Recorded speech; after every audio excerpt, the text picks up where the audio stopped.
I'm Karina Alcantara at sasagutin ko ang Reddit questions ninyo.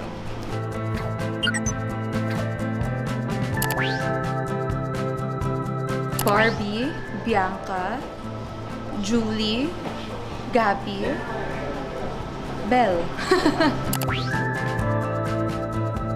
May napanood kasi ako interview ni Thea Ashley sa podcast nila na natatakot sila sa akin. Ewan ko kung ba't sila natatakot sa akin talaga.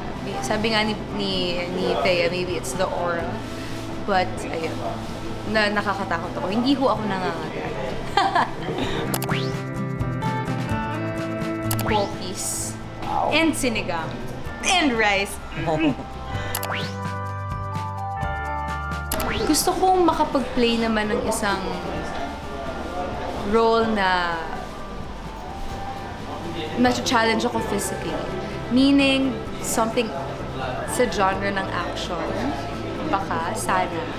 Or pwede ring Valentina, di natin alam.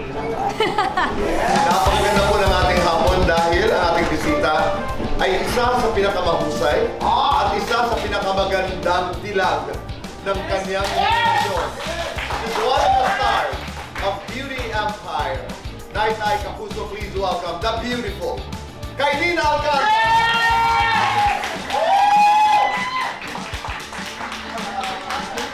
Guwapo, matangkad. Guwapo.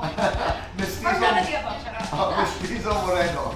Hindi ko po alam. Mamas boy, papas boy. Papas boy. Magtataray, mangangabong. Mangangabog. Kakandong, aakbay. Akbay. Mas mahirap, mag-move on o mag-diet. Mas nakaka-stress, love life, career. Love life. Mas nakaka-trigger, bashers, cheaters. Mas masaya, may boyfriend, may teleserye. My tension. Sign na naka-move on ka na. Oh. This is the time. 1 to 10, your happiness level today. 11. Oh, lights on or lights off? Lights off. Happiness or chocolate? Happiness. Best time for happiness. Anytime. But like, ngayon kasi yung relationship namin dito ko, it's more of like, he's my mentor na. So, yeah, I feel at home, you know.